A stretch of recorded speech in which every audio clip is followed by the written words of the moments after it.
তুমি মোর অনেক শখের একটা পুরুষ ছিল বুঝছো। কথা বলে না দেখা ভাবছি তোমার সাইডে দিছি। সমস্যা নাই, তোমার শখের নারী নিয়ে তুমি ভালো থাকো, ওইটুকুই চাই বুঝছো। আর আমি বিয়ে করবো কি করবো না এটা তোমার দেখা দরকার নাই গো বুঝছো। তুমি কসম দিছিলা, তুমি কসম রাখো না, আমি রাখবো। যদি কোনোদিন বিয়ে করি মনে মানে কি কইতাম, ঠিক আছে মরলে যাবো কিন্তু বিয়ে করবো না আর। বেড়া মানুষে কি স্বার্থপর, কথা না বললেই মনে করে চলে গেছে হ্যাং ত্যাং। দুর্বল ভালো ভালোবাসা মায়ের যুক্তি এখন মোর লাইফ আর কোনো পোলারে মই অন্তত পক্ষে হারানো না। কসম দিলাম ভগবানের কসম, মোর মার কসম। যা যদি কোনোদিনও কোনো পোলার কথা কইতেই না আর তোর রিলেশন করি ভালো যাব, তুই শেষ আর তোরে দিই শেষ। মানে কি করবো, মোর লাইফ আর কোনো পোলাই হবে না।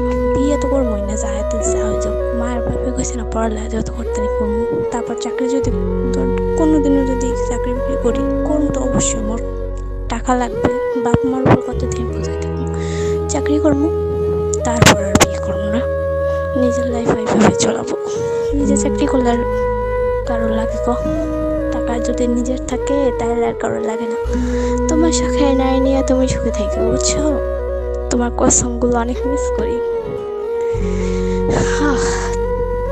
ভালোবাসা আমি না হয় একটু ফোন না দিছি, তুমি হয়তো দিছো বুঝছি, তার লেগে কি একবার মানে কি কম, ভুলটা আমারই ছিল। ঠিক আছে এখন আফসোস করি, তোমার হয়তো সময় দেওয়া উচিত ছিল, দিতে পারি নাই। সমস্যা নাই, তোমার শখের নারী তো তোমাকে সময় দেবেই অবশ্যই। তারা নিয়ে ভালো থেকে বুঝছো। আর যদি পূজায় আসো একটু দেখা করো, শেষ চাও মনে করো আমার, আর কিছু যাবো না তোমার কাছে। পূজায় একটু দেখা করো আমার সাথে, আর কিছু চাই না বুঝছো। বাই।